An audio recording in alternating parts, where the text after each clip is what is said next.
په یوې لرې پرتو پاچاهۍ کې چې ښکلې ماڼۍ او شنه باغونه یې درلودل یو پاچا اوسېده چې نوم یې رامین و. هغه ځواکمن بډایه او ښکلی و، خو یوه لویه ستونزه یې درلوده. هغه ډېر غرورناک او خودغرضه و. هغه فکر کوو چې هغه د نړۍ تر ټولو غوره پاچا دی، خو خلک ورسره خوشحاله نه وو. باچا سږ کال باران نه دی راغلی، زموږ فصلونه وچ شوي دي، موږ مرستې ته اړتیا لرو. تاسو بزګران تل شکایت کوئ زه پاچا یم، زما کار د جګړې او ماڼۍ چلول دي، نه د باران او فصلونو فکر کول. ورک شئ. پاچا زما ماشوم ناروغه دی، موږ هېواد کې سم درمان نه لرو. بس کړه، زما غوږونه د دې خبرو نه ستړي شوي دي. زه پاچا یم، نه د دې روغتون مدیر. ووځئ ټول. پلاره خلک ستا څخه خوشحاله نه دي، دوی وایي ته د دوی ستونزې نه اورې. یو پاچا باید د خپلو خلکو خدمت وکړي، نه د دوی د امر ورکړي. ته څه پوهېږې؟ زه پاچا یم، زما خبرې اورېدل کافي دي. خلک باید زما خبرې ومني، نه زه د دوی. که چا شکایت وکړ زه به یې له ماڼۍ نه وشړم. پلاره پاچاهي یو امانت دی، نه یو تخت. ته د خلکو غږ وانه ورې، یو ورځ به خپل غږ له لاسه ورکړي. زه پاچا یم، زما غږ هیڅوک نشي غلا کولی. اوس لاړ شه، ماته دا خبرې مه کوه.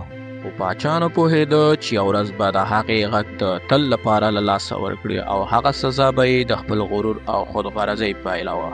هماغه شپه کله چې پاچا په خپله ماڼۍ کې د خپل ځان ستاینه کوله، یو نامعلوم سړی د ماڼۍ دروازې ته راورسېد. هغه جادوګر ظاهر و چې د پاچا د غرور او خودغرضۍ خبره یې اورېدلې وه، او پلان یې جوړ کړی و چې د پاچا غږ غلا کړي. ته څوک یې؟ د شپې په دې وخت کې دلته څه غواړې؟ زه د لوی پاچاهۍ یو ساده جادوګر یم. ما ستاسو د لوی پاچا د ځواک او ښکلا افسانې اورېدلې دي. زه دلته راغلی یم چې ستا د پاچاهۍ خدمت وکړم. هغې ته ووایه چې یو جادوګر د هغې لیدو ته راغلی دی. ته څوک یې او څه کولی شي چې ما خوشحاله کړې؟ که داسې عادي خبره وي زه به امر وکړم چې ستا سر پرې کړي. پاچا زه کولی شم ستا غږ د نړۍ تر ټولو ښکلی غږ جوړ کړم. هغومره به ښکلی چې هر څوک به ستا خبرې اوري، هېڅوک به ستا امر نه ماتوي، هر څوک به ستا ستاینه کوي.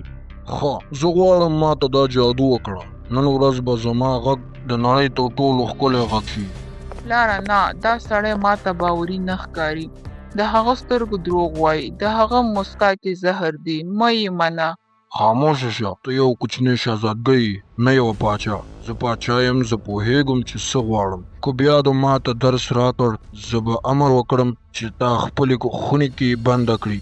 ښه نو پاچا، چمتو اوسئ. دا جادو به یوازې یو څو شېبې وخت ونیسي. ای تیارو قوتونو، دې مغرور پاچا غږ زما کړي. تر هغې چې هغه رښتینې زړه ونه مومي، غږ به یې بند پاتې شي. پلاره په تا څه وشول؟ کله چې پاچا له خوبه راپاڅېد، هڅه یې وکړه چې خبرې وکړي، خو غږ یې نه یوازې چې خاموش و، جادوګر د هغې غږ غلا کړی و، او هغه ژمنه وکړه چې تر هغې به غږ بیرته نه راځي چې پاچا رښتینی زړه پیدا کړي. بادشاه تاسو څه وایئ؟ زه ستاسو په خبره نه پوهېږم. تاسو خپله خوله خلاصوئ خو غږ نه راځي. پاچا خپل غږ له لاسه ورکړی. اوس به موږ ارام اوسو، نور به موږ ته امر نشي کولی. پاچا زموږ پوله کې دښمنان راټول شوي دي، موږ ستاسو امر ته اړتیا لرو. بخښنه غواړم پاچا، زه ستاسو په اشاره نه پوهېږم. تاسو څه غواړئ؟ پاچا خپل غږ له لاسه ورکړی. دا زموږ د شکایتونو پایله ده. هغه زموږ غږ وانه اورېده، نو خپل غږ یې له لاسه ورکړ. پلاره مه وېرېږه، زه به ستا غږ بیرته راولم، خو ته باید خپل غرور پرېږدي او عاجزه شي. دا ستا د غرور پایله ده. پاچا رامین پوه شو چې د هغې غږ د هغې د غرور او خودغرضۍ له امله لاسه ورکړی دی. خو شهزادګۍ لیلا ژمنه وکړه چې هغه به رښتینی زړه لټون وکړي تر څو د پلار غږ بیرته راولي. شهزادګۍ لیلا د خپل پلار د غږ د بیرته راوستلو لپاره د لارې په لټون کې شوه. هغه د کلي حکیمه بوډۍ شیرین ته لاړه چې د پټو رازونو او جادو په اړه یې ډېر معلومات درلودل. موري، زما پلار پاچا رامین خپل غږ له لاسه ورکړی دی. یو شریر جادوګر د هغه اواز غلا کړی دی. ته څه کولی شي چې زما مرسته وکړم؟ زه چمتو یم چې هر څه وکړم. لورې دا جادو یوازې د جادوګر ظاهر لخوا نه ده شوې، دا د باچا د غرور او خودغرضۍ پایله ده. جادوګر یوازې هغه څه وکارول چې باچا په خپله جوړ کړي وو. نو څنګه کولی شم جادو ماته کړم؟ یوازې یو ریښتینی زړه کولی شي دا جادو ماته کړي. هغه څوک چې هیڅکله یې دروغ نه وو ویلي. دا زړه باید د سرو زرو په شان پاک وي. هغه کولی شي د باچا غږ بیرته راولي، خو محتاطه اوسه لورې، ځکه چې ډېر خلک ځان رښتینی بولي، خو کله چې ازموینه ورکړل شي دروغ وایي. زه به هر ځای کې وګرځم او هغه څوک به پیدا کړم چې رښتینی زړه ولري.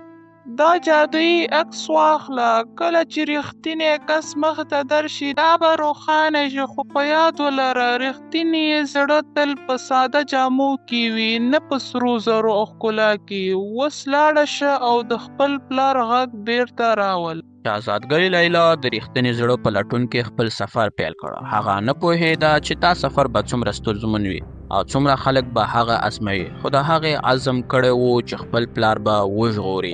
هغه لومړی د شتمن سوداګر رحیم سره وکتل چې د ښار تر ټولو بډایه سړی و او ادعا یې کوله چې رښتینی دی. سلام سوداګره، ما اورېدلی دي چې ته د ښار تر ټولو رښتینی سړی. آیا ته کولی شې زما سره ماڼۍ ته لاړ شي او زما د پلار غږ بیرته راولي؟ شهزادګۍ، زه تر ټولو بډایه سوداګر یم. زما ټول پیرودونکي ما ته رښتونه وایي، زه به راشم. خو عکس روښانه نه شو، ته رښتینی نه یې. زه رښتینی یم، خو که عکس وایي نو زه به لاړ نه شم. زه به وخت له تا سره ضایع نه. بله ورځ شهزادګۍ د نامتو جنګیالي اسد سره وکتل چې د پاچاهۍ تر ټولو زړور جنګیالی و او ویل به یې چې هغه هیڅکله دروغ نه وایي. سلام اتله، ما اورېدلی دي چې ته تر ټولو زړور او رښتینی جنګیالی یې. آیا ته کولی شې ما سره ماڼۍ ته لاړ شي؟ شهزادګۍ، زه په زرګونو جګړو کې بریالی شوی یم. زما توره هیڅکله دروغ نه وایي، زه به راشم. عکس وایي چې ته رښتینی نه یې، تا یو ځل یې دروغ ویلي دي. هو، ما یو ځل د خپل ملګري په اړه دروغ وویل تر څو خپل ځان وژغورم. بخښنه غواړم شهزادګۍ، زه نشم کولی. درېیمه ورځ شهزادګۍ د یو عالم ذکریا سره وکتل چې د پاچاهۍ تر ټولو هوښیار سړی و او ادعا یې کوله چې هیڅکله دروغ نه وایي. سلام عالمه، ما اورېدلی دي چې ته تر ټولو هوښیار او رښتینی سړی یې. آیا ته کولی شې ما سره ماڼۍ ته لاړ شې؟ شهزادګۍ، ما زرګونه کتابونه لوستي دي. زه د رښتیا او دروغو توپیر پیژنم. زه به راشم. ته هم رښتینی نه یې. عکس وایي چې تا ډېر دروغ ویلي دي. هو، ما د خپل شهرت لپاره ډېر دروغ ویل. زه بخښنه غواړم شهزادګۍ، زه نشم کولی. هر څوک وایي چې رښتینی یم، خو کله چې ازموینه ورکړي ټول دروغ وایي. آیا رښتینی زړه به هیڅکله پیدا نه کړم؟ شهزادګۍ لیلا خفه او ناهیلې شوه، خو هغه یې عزم وکړ چې تر هغې به لټون کوي چې رښتینی زړه پیدا کړي. هغه د ښار نه بهر د لرې کلیو په لور روانه شوه. شهزادګۍ لیلا د ځنګل له لارې سفر کوه چې ناڅاپه جادوګر ظاهر د هغې مخې ته راڅرګند شو. هغه پوهېده چې لیلا د رښتیني زړه په لټون کې ده او غوښتل یې چې هغې سفر ودروي. شهزادګۍ لیلا، ته چېرته روان یې؟ زه فکر کوم چې تا لاره غلطه کړې ده. راځه چې زه تا بیرته ماڼۍ ته ویوسم.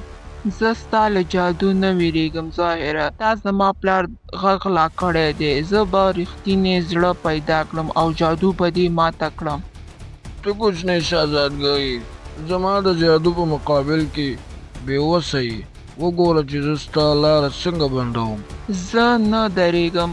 زما پلار ته د هغه غږ بیرته ورکول زما وظیفه ده. ته به مات شي. ته یې دامه ورکړې، زه به تا په یوه ډبره بدل کړم. شهزادګۍ، مه وېرېږه، زه راغلم. ته څوک یې؟ ته زما جادو نشي ماتولی. عکس روښانه شو. دا رایي رښتینی زړه لري. دا ناممکنه ده. یو ساده رایي. زه به بیرته راشم خو ستا مخه به ونیسم. جادوګر ظاهر وتښتېد، خو هغه ژمنه وکړه چې بیرته به راشي او دوی به ودروي. خو شهزادګۍ لیلا اوس پوهېده چې هغه رښتینی زړه پیدا کړی دی. رایي، ته څوک یې او ولې دې ما سره مرسته وکړه؟ زه داود یم، یو ساده رایي. ما ستا چغه واورېده او راغلم چې مرسته وکړم. زه له جادوګر نه ویریږم ځکه چې زما زړه پاک دی. ته وایې چې رښتینی یې، خو زه باید ډاډه شم. ما ته ووایه که ته رښتینی یې نو ولې دې له ما سره مرسته وکړه؟ ځکه چې زما پلار ماته زده کړي وو چې د هر چا سره مرسته وکړم، حتی که هغه څوک نامعلوم وي. رښتینولي دا ده چې پرته له ځان غوښتنې مرسته وکړم. ته هغه څوک یې چې زه یې لټوم. راشه زما سره ماړی ته لاړ شه تر څو زما د پلار غږ بیرته راولي. شهزادګۍ، زه یوازې یو ساده رعیه یم، زه څنګه کولی شم د پاچا غږ بیرته راولم؟ ته رښتینی زړه لرې داوده. راځه له ما سره ماړی ته لاړ شه. شهزادګۍ لیلا پوهېده چې هغه رښتینی زړه پیدا کړی دی، خو هغه نه پوهېده چې جادوګر ظاهر به د دوی په لاره کې وروستی خنډ واچوي. کله چې شهزادګۍ لیلا او کنې راعي داود ماړی ته نږدې شول، جادوګر ظاهر د دوی مخه ونیوله. هغه پوهېده چې که راعي ماړی ته داخل شي جادو به مات شي، نو هغه وروستي ځل هڅه وکړه چې راعي به دروغو او سرو زرو وغولوي. سلام راعي، ته ډېر هوښیار او رښتینی ښکارې. ما ته ووایه ولې د یوې شهزادګۍ سره مرسته کول غوره کړل؟ زه کولی شم تا د نړۍ تر ټولو شتمن سړی کړم. دا ټول سره زر ستا دي، یوازې که ته بیرته خپل کلي ته لاړ شي او دا شهزادګۍ پرېږدي. زه ستا سره زر نه غواړم جادوګره. زما پلار ماته زده کړل چې رښتیا تر ټولو لوی ځواک دی. سره زر کولی شي دروغ واخلي، خو رښتیا هیڅکله نه ماتیږي. ښه، که سره زر نه غواړې نو څه غواړې؟ ځواک، شهرت، ښایسته واده؟ زه کولی شم هر څه درکړم، یوازې چې لاړ شي. زما پلار ماته وویل چې هیڅکله د دروغجن سړي خبره مه منه. ته دروغجن یې، زه به ستا سره زر او ځواک ونه منم. زه به شهزادګۍ سره ماڼۍ ته لاړ شم او د پاچا غږ به بیرته راولم. ته به پښیمانه شي. زه به بیرته راشم او ستا ټول کلی به ویجاړ کړم. داوده ته واقعا رښتینی زړه لرې. تا د جادوګر په مقابل کې ودرېدلې او مات نه شوې. راشه موږ ماړۍ ته ځو. شهزادګۍ، ما یوازې هغه څه وکړل چې رښتیا وو. زما لپاره دا اسان. دوی داڼه ماڼۍ ته داخل شول، چیرته چې پاچا رامین په تخت ناست و، خپه او بېوسه. راعي د پاچا مخې ته ولاړ او هغې ته یې د عاجزۍ درس ورکړ. کله چې راعي پاچا مخې ته ودرېد، ټول حیران شول. یو ساده بېوزله راعي د پاچا د غږ د بیرته راوستلو لپاره راغلی و، خو راعي پوهېده چې لومړی باید پاچا خپل غرور مات کړي. بادشاه، ما ستاسو د غرور او خودغرضۍ کیسه اورېدلې ده. تاسو د خلکو غږ وانه اورېد نو خپل غږ مو له لاسه ورکړ، خو اوس فرصت دی چې خپل غرور مات کړئ.